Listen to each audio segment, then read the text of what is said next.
Subscribe করুন WB English medium guide West Bengal English medium বোর্ডের প্রত্যেকটি ক্লাসের সাবজেক্ট ওয়াইজ ফ্রি টিউশন পাওয়ার জন্য।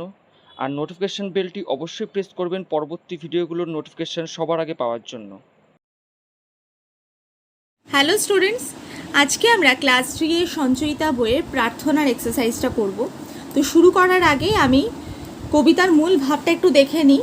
কবিতার মূল ভাবটা দেখো, এটি একটি প্রার্থনামূলক কবিতা। এই প্রার্থনার উদ্দেশ্য হলো কবির জীবন যেন ফুলের মতো সুন্দর হয়, কবি যেন সকলকে ভালোবাসতে পারেন, দিন দুঃখী মানুষের সেবা করতে পারেন, এই সমস্ত কাজে ভগবান যেন তাকে সাহায্য করেন ও কবিকে শক্তি দেন, কবি যেন কখনো ঈশ্বরের কৃপা থেকে বঞ্চিত না হন।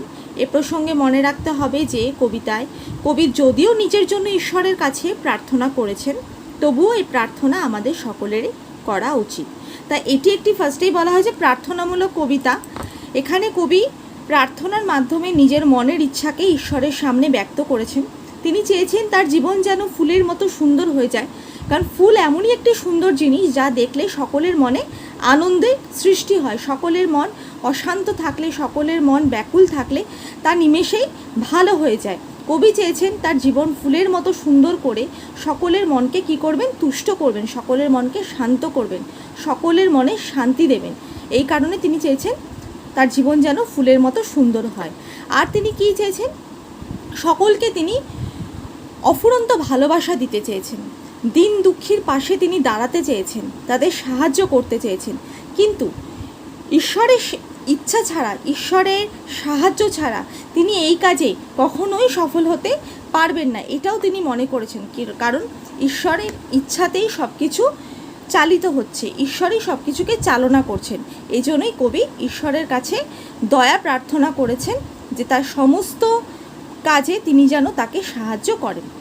আর কবি এখানে দেখা যাচ্ছে যে সব কিছুই তিনি প্রার্থনা করেছেন নিজের জন্য, কিন্তু আপাত দৃষ্টিতে এটা দেখা গেলেও এটা কিন্তু সঠিক নয়। কবি প্রার্থনা, যে প্রার্থনাগুলো কবি ঈশ্বরের কাছে করেছেন, সেই ইচ্ছাগুলো সকলের মঙ্গল কামনার জন্য তিনি এই প্রার্থনাগুলো ঈশ্বরের কাছে করেছেন। এই ইচ্ছা, এই মানে প্রার্থনার দ্বারা তিনি সকলের মঙ্গল সাধন করতে চান। তো এই হলো কবিতার মূল ভাব। এবার দেখো কিছু শব্দার্থ আছে। শোভা, সৌন্দর্য, আধার, পাত্র, সুগন্ধ, সৌরভ, তুষি, তুষ্ট করি, অনিবার, অবিরল, অনুক্ষণ, সবসময়, যষ্টি, লাঠি, নির্ভর, ভরসা, সেবী, সেবা, সেবা করি, নিরন্তর, সর্বদা, বল, শক্তি। এবার আছে দেখো, সঠিক উত্তরটি বেছে নিয়ে টিকচিহ্ন দাও। জীবন আমার হোক ফুলের মতো। ওগো দয়াময়, তুমি থাকো সাথে সাথে, শোভা করি আমার জীবন। অন্ধের যষ্ঠির মতো করগো আমারে, দুঃখী নির্ভর। প্রাণপণে আমি যেন দুঃখী অনাথেরে সেবী নিরন্তর।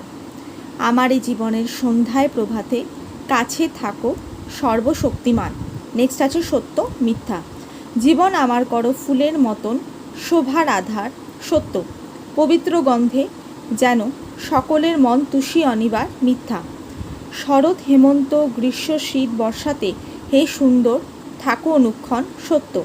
অন্ধের যষ্টির মতো করগো সকলেরে, দুঃখীর নির্ভর মিথ্যা। ওগো দয়াময়, তুমি থাকো দূরে দূরে, প্রাণে বল করহ বিধান মিথ্যা। তো এইগুলো আমি টিক ক্রস দিয়েছি এই কারণে, কারণ এইটুকু ব্লকের মধ্যে সত্য মিথ্যা লেখা যাচ্ছে না। পরীক্ষার হলে তোমাদের যদি সত্য মিথ্যা লিখতে বলে, অবশ্যই এই বক্সগুলোতে তোমাদের সত্য মিথ্যাই লিখতে হবে, তার জায়গায় কিন্তু টিক ক্রস দিলে হবে না। আমি জাস্ট এখানে জায়গাটা কম বলে আমি টিক ক্রস দিয়ে বুঝিয়েছি। নেক্সট আছে শূন্যস্থান পূরণ করো। ওগো দয়াময়, তুমি থাকো সাথে সাথে, অন্ধের যষ্টির মতো করগো আমারে, পবিত্র সুগন্ধে যেন সবাকার মন তুষি অনিবার। প্রাণপণে আমি যেন দুঃখী অনাথেরে সেবী নিরন্তর। আমার এই জীবনের সন্ধ্যায় প্রভাতে কাছে থাকো সর্বশক্তিমানে। মিল করো। ফুল পবিত্র সুগন্ধ, যষ্টি অন্ধ, দুঃখী অনাথ, সেবী নির্ভর, ভরসা সর্বশক্তিমান দয়াময়। নেক্সট আছে দেখো কিছু কোয়েশ্চেন আনসার, এক কথায় উত্তর দাও, দু চার কথায় উত্তর দাও, ব্যাকরণ বিষয়ক প্রশ্ন বলি, এগুলো আমি লিখেছি, তা চলো দেখে নিই।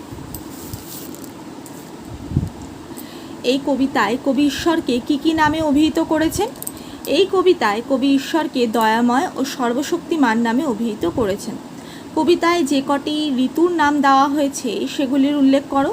কবিতায় 5টি ঋতুর নাম দেওয়া হয়েছে: শরৎ, হেমন্ত, গ্রীষ্ম, বসন্ত ও বর্ষা। কবি নিজে অন্ধের যষ্টির মতো হতে চেয়েছেন কেন? কোনো ব্যক্তি দুঃখ পেয়ে যদি একাকিত্ব অনুভব করে তবে তার পাশে তিনি অন্ধের যষ্টি অর্থাৎ লাঠি হয়ে যেমন একজন অন্ধ মানুষের সহায়ক, ঠিক তেমনি তিনি হতে চান তার সহায়ক। আরেকবার আমি পড়ে দিচ্ছি। কোনো ব্যক্তি দুঃখ পেয়ে যদি একাকিত্ব অনুভব করেন তবে তার পাশে তিনি অন্ধের যষ্টি অর্থাৎ লাঠি যেমন একজন অন্ধ মানুষের সহায়ক, ঠিক তেমনি তিনি হতে চান তার সহায়ক। জীবনের সন্ধ্যা ও প্রভাতে কাকে কাছে থাকতে অনুরোধ করেছেন? জীবনের সন্ধ্যা ও প্রভাতে তিনি ঈশ্বর সর্বশক্তিমানকে কাছে থাকতে অনুরোধ করেছেন।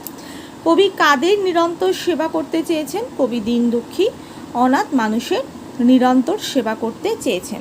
নেক্সট আছে 2-4 কথায় উত্তর দাও।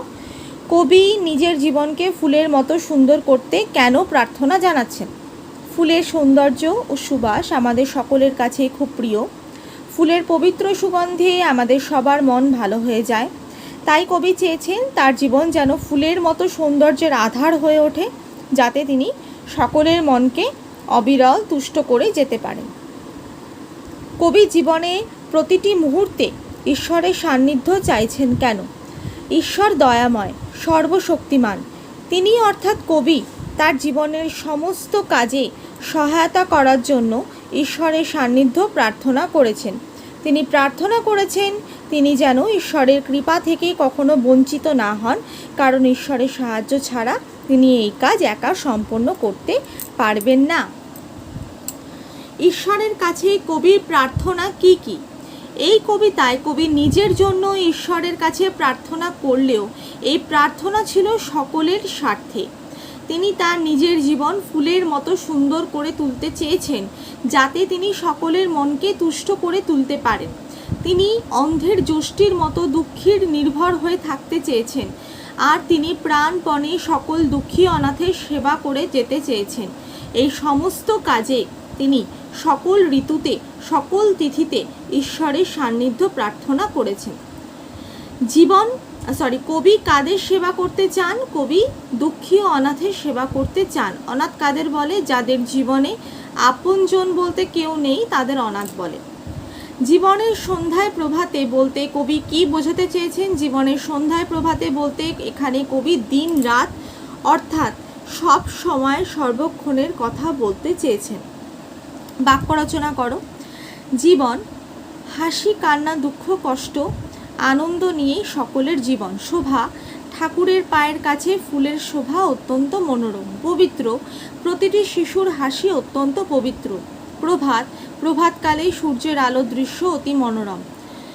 সর্বশক্তিমান ঈশ্বর হলেন সর্বশক্তিমান। গদ্যরূপ তুষি তুষ্ট করি অনিবার অবিরল, সেবী সেবা করি সবাকারে সকলের আমারে আমাকে। বিপরীত শব্দ জীবন মরণ, পবিত্র অপবিত্র, দুঃখী সুখী, সন্ধ্যা প্রভাত। লিঙ্গ পরিবর্তন করো। দয়াময় দয়াময়ী, অনাথ অনাথা, সর্বশক্তিমান সর্বশক্তিমানী। বহু বচন লেখো। আমার আমাদের, আমাকে আমাদেরকে। পদ পরিবর্তন করো। জীবন জীব, সুগন্ধ সুগন্ধি, সুন্দর সৌন্দর্য, দুঃখী দুঃখ, প্রাণ প্রাণী। এবার বলেছে নিচের ছক থেকে নতুন শব্দ তৈরি করো। নিরন্তর, মন্বন্তর, অবান্তর। দয়াময়, অসময়, ঘরময়। অনুক্ষণ, সর্বক্ষণ, এতক্ষণ। তো আমি প্রার্থনা কবিতার এক্সারসাইজটা আজ কমপ্লিট করলাম।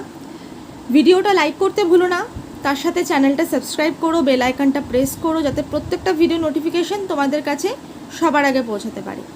ডেসক্রিপশন বক্সে সাবজেক্ট ওয়াইজ প্লেলিস্ট করা আছে, কোনো ভিডিও যদি মিস হয়ে গিয়ে থাকে সেখান থেকে চেক আউট করে নিন। তো আজকে এইটুকুই। সবাই ভালো থেকো, সুস্থ থেকো, মন দিয়ে পড়াশোনা করো। Bye, take care.